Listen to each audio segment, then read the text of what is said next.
আজিম, টেকনাফের এখন কি পরিস্থিতি দেখছেন? গোলাগুলি কি এখনো চলছে? আর স্থানীয় প্রশাসন বা আইন শৃঙ্খলা বাহিনীর তৎপরতা কেমন দেখছেন?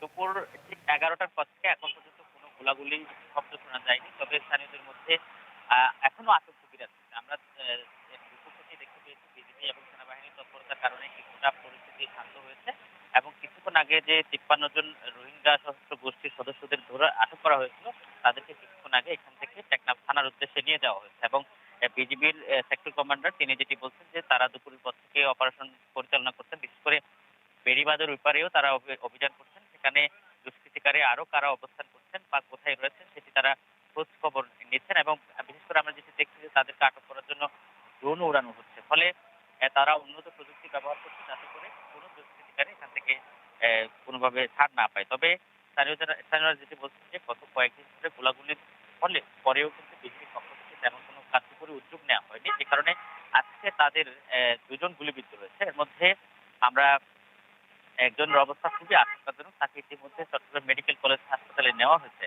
তবে যারা এরপরে আমরা যেটি দেখছিলাম যে বেশ কয়েকজনকে যে আটক করে ওখান থেকে রোহিঙ্গা সশস্ত্র গোষ্ঠীর সদস্য যাদেরকে নিয়ে আসা হয়েছিল, তাদের মধ্যেও কয়েকজন গুলিবিদ্ধ অবস্থায় ছিলেন এবং এর মধ্যে কয়েকজনের সাথে আমাদের কথা হয়েছে। তারা যেটি আমাদের কাছে যেটি দাবি করেছেন চ্যানেল কাছে, তারা বলছেন যে কোতারদিন নামক যে এলাকাটি রয়েছে সেখানে তারা কিছুদিন আগে সেখানে প্রবেশ করেছেন। প্রবেশ করার পর সেখানে তারা আরাকান আর্মির সাথে তাদের মুখোমুখি কয়েকটা সংঘাত হয়। সর্বশেষ গত ৩ দিন ধরে সেই সংঘাত আরো ব্যাপক আকারে বৃদ্ধি পেয়েছে। সর্বশেষ আজকে ভোর থেকেই মূলত বিশেষ করে স্থানীয়রা যেটি বলছেন গত রাতে ব্যাপক গোলাগুলি হয়েছিল। তবে আজকে সকালেও গোলাগুলি হয় এবং সেখানে তারা যেটি দাবি করছে তাদের বেশ কয়েকজন সহকর্মী সহযোদ্ধা সেখানে নিহত হয়েছে এবং